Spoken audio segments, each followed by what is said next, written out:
Hello and welcome to Feeding the Beast Part 1. Um, this is just going to be a very basic FTB tutorial.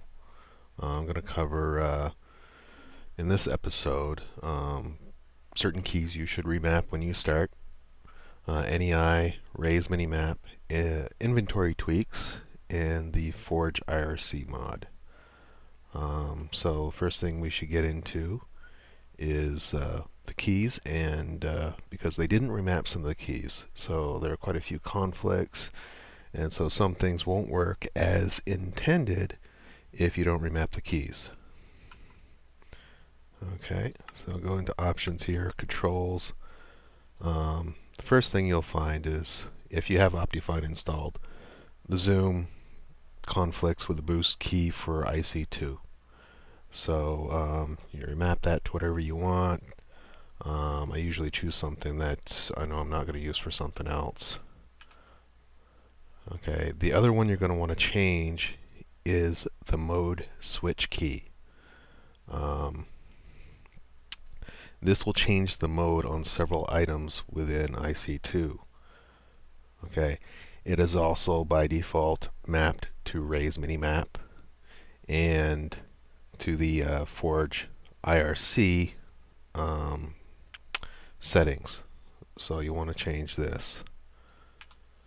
The side inventory and pocket crafting, those you can usually leave as they are. If you want to remap Forge IRC, you could remap it to say like F4. I don't think that's used by anything else, or you can leave it on M. So that's the first set of changes you want to make.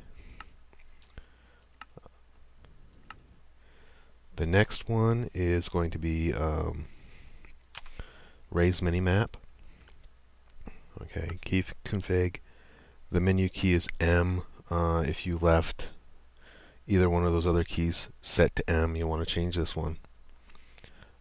Zoom and the large map are usually fine, but you want to change C, which is set waypoint, because if you remember, that's used for the other keys for factorization.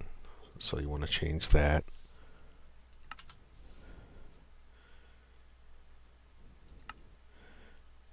Okay, and that should do it for the key settings at this point. Okay, now let's get into NEI. If you don't know what NEI is, it's inspired by too many items. They're similar in many ways. The code base is very different, so they're not the same thing. So let's get into what it looks like. So here you got all of your items. It shows you everything that's in there. Some items can be hidden. Depends on whether or not the mod author wanted certain items hidden or recipes hidden. Some things you have to find. So it shows almost everything. Like I said, it depends on whether or not the mod author wanted it hidden. Okay. If you're looking for a certain item, this bar down here will let you do a search. So you can type something in, and it's going to do the search based on what's in there.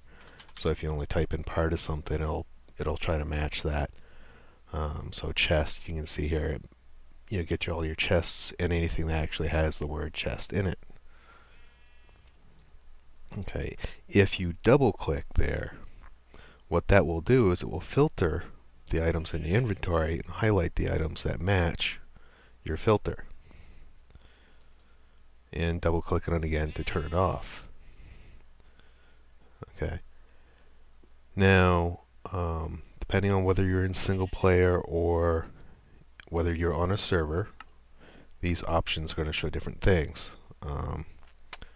You also have a cheat mode, recipe mode, utility mode. So let me go into recipe mode for right now, just to show you some of the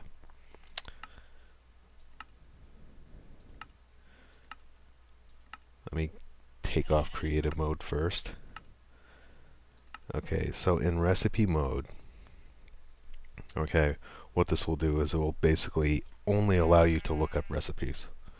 Okay, so if you look at, say, glowstone here, R is the default key for looking up recipes. And while you're in this recipe menu or over here, you can just left click on it and it will show the recipe. Right click will show the usage. Okay, so, and U is also tied to the usage. So if you highlight something and press U, it's going to show what things it can be used in. So let me find something. Plenty of iron stuff. So what can iron be used for? Well, in a powered furnace, it can be used to create refined iron. In a pulverizer, pulverized iron. Shape crafting, it has, well, at least 64 different uses.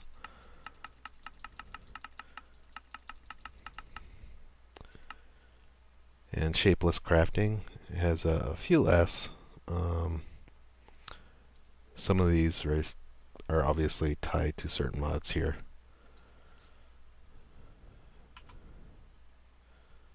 Okay. Now you'll also have your previous and next buttons here, and that just basically cycles through the pages. Okay. You also have your item subsets. Okay. So let's say you only wanted to see items in forestry. So you could shift click on forestry and it's only going to show those items. This is fairly a big list here, actually. And let's say you want to see only items in IC2. And that's what it will show here.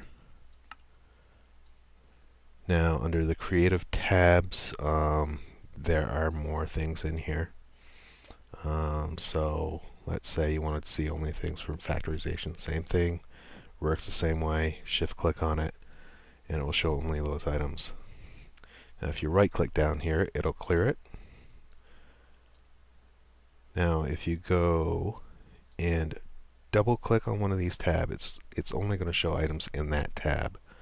And then you just left click to re-enable the other tabs.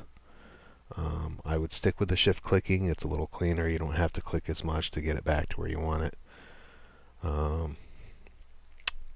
And if you're in utility mode, depending, like I said, if you're on a single player server, it's going to allow certain options to be available.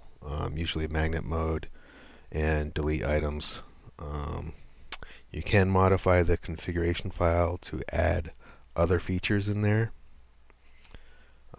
Say if you wanted to do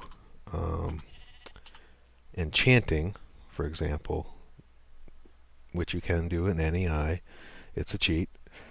You can enable enchanting in utility mode, and that'll come through, and you can add your enchants to it. Cheat mode will basically allow you to cheat in items. So you can, left click, it'll give you a stack of 64. Right click, it'll give you one. This bar down here will actually modify how many it will give you when you left click. So it'll give you whatever amount is listed here. If it's set at 0, it's going to be a full stack.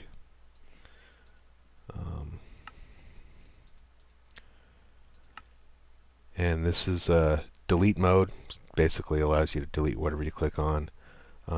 Rain on, off, turn creative mode on. There are different creative modes in here actually. So the first one is the one that you would see in a regular Minecraft. The next one is a kind of a creative plus mode. It is the same creative mode, it just has a different screen for you, and plus an inventory that you can put things into. And magnet mode, which is, it basically sucks items from around you and brings it to you. You can also set the time of day and health, so you can heal yourself if you want. These buttons here actually save your inventory settings. So if you click this, it saves whatever you have in your inventory in this slot here. So if you go ahead, drop things, click load, it comes right back. It's going to restore your inventory to whatever it was when you clicked save. Okay, and that's pretty much the basics there. Go into some of these options here. You know, can enable, disable. You can choose different layouts. This is the old too many items layout. You can also dump the block IDs and set it as to whether or not you want to see the block IDs. Okay. So that's what these settings are for. Like I said, if you're load mods yourself, this is helpful because you can dump a map of all the IDs and figure out which block IDs are available for certain mods and so on. There's the modes you can go through. Item IDs shown, hidden, auto. FTB comes with this part, this little plugin for NEI, which will show the burn values for items. Okay. There is also a world option. This doesn't do too much in single player, but I wouldn't play around with it just because it can sometimes mess some things up. And not like it'll crash your world, it'll just kind of mess things up with an NEI. So I wouldn't play with it in single player. And multiplayer, this will basically set it as to what options are enabled on the server. Okay, and obviously you got your controls here: R, recipe, back, previous, show, hide, your usage, enchant, and your next. Okay, so that's basically what NEI does here. For now, I'm just going to go ahead and turn it off. I just pressed O to turn that off. Now, let me get into Ray's minimap. If you don't know, right here, this is the minimap that you see by default. It's going to have your coordinates and your height and the key that you press to open up the menu for it. So let's go into the menu. You have the option to enable and disable it. If you're in single player, the render type is going to be a little bit different. You're going to have a cave option, okay, which basically lets you see areas around you that are hollow and lit up. Okay. You also have the option to enable or disable death points. So if you die, it's going to put a waypoint there so you can find your way back. Okay. The minimap options, you can change it from square to round. If you're in round mode, it will rotate with you. So whichever way you're facing is going to be at the top of the minimap. Okay. You also have a different texture you can use. Okay, so you can use rays or Zans, depending on what you like. You can also change the position, the scale, so that's the scale of this right here, the map opacity, settings for the large map. Okay, filtering, what that does is it'll take this and it'll make it a little bit smoother. If you disable it, it's going to look a little bit rougher. I tend to like it this way with the filtering disabled. I think it looks a little bit clearer. Show coordinates, they're different types. You can disable it. Type 1, type 2. You can see this just adds the point values on the coordinates and height. Show menu key, which is this right here. The fonts can scale it up or down, auto, small, normal, so whatever you want there. I tend to usually just leave it auto. Your default zoom, so I usually use 2. I think it's a good setting for it. The mask type, it's usually you can leave it on depth. This depends on what mods you have on there and whether or not it might interfere with it. The rest of these settings you don't really need to worry about too much.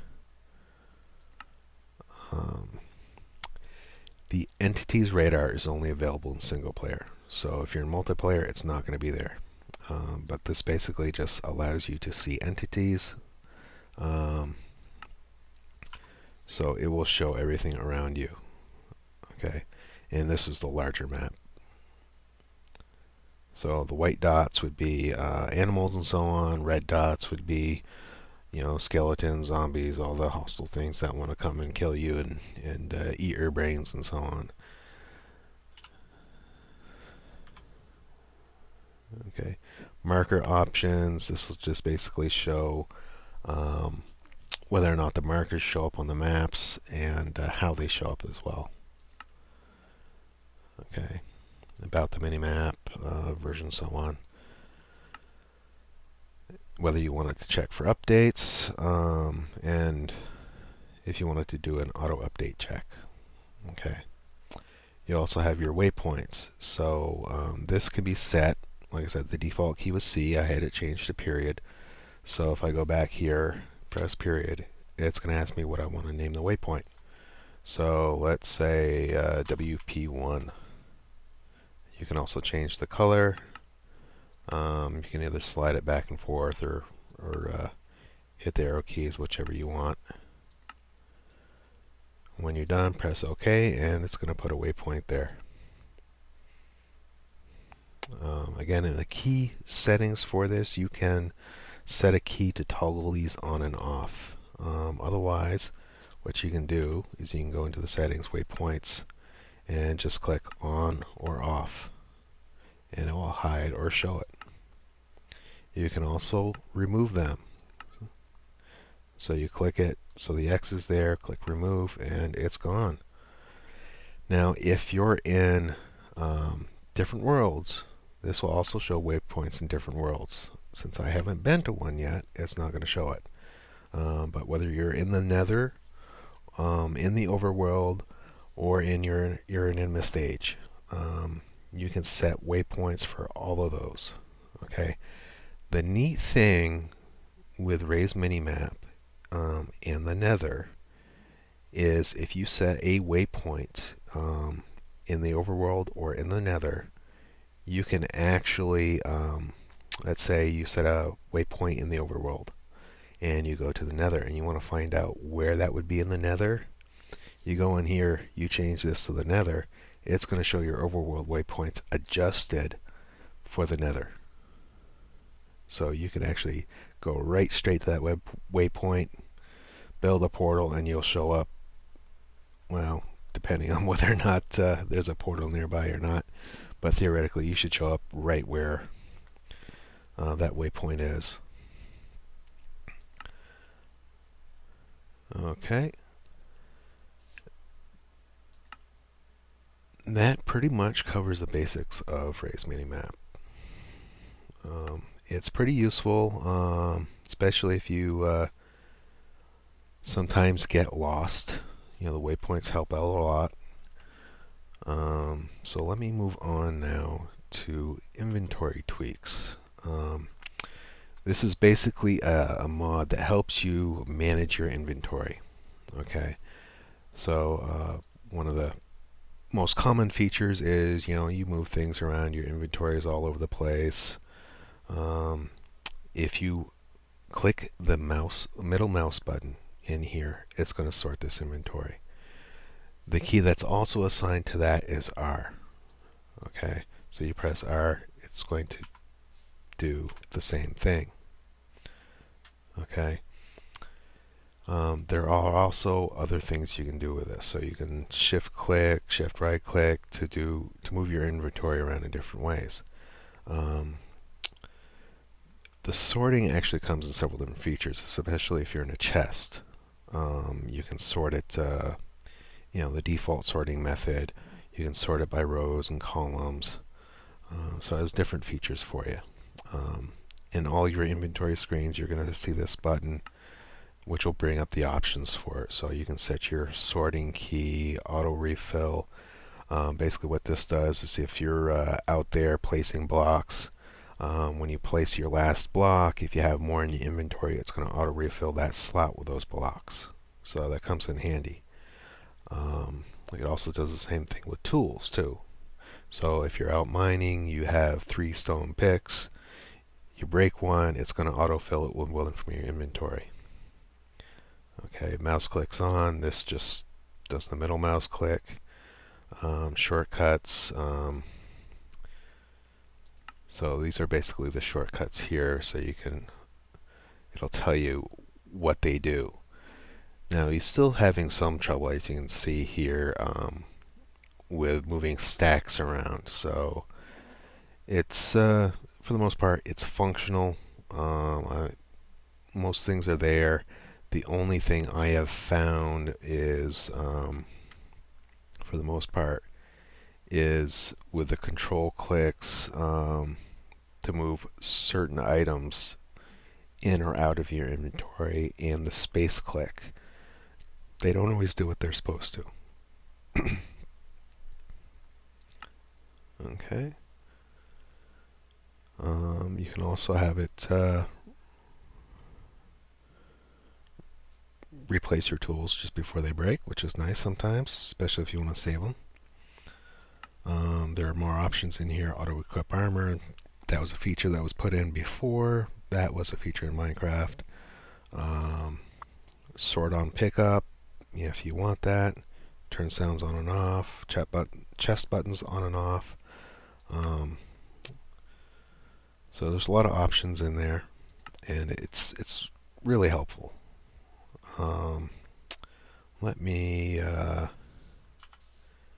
find a chest here, and I'll show you what the chest buttons look like. Okay, so these are the buttons in the chests. So there's default sorting, there's sorting by columns, sorting by rows, and the settings button. So if I put all these in here, sort by columns, sort by rows, default sortings. So it has a bunch of different options. Like I said, it's pretty helpful. Okay. Now, one of the things that FTB does come with is a Forge IRC mod. Okay, this will basically allow you to chat with people in an IRC channel. Okay. So when you're chatting normally in Minecraft, you only have the option to chat with people that are on the same server with you. With this mod, it will chat with people on the server and whoever else is in that channel. So this says Minecraft and the channel BT Gamer. The F3 key will toggle that, so you can set it to either be just the IRC channel, just Minecraft, or both. So if I typed hello, that goes out to the people on the server and people in IRC. Now, if somebody is, for example, in the IRC channel,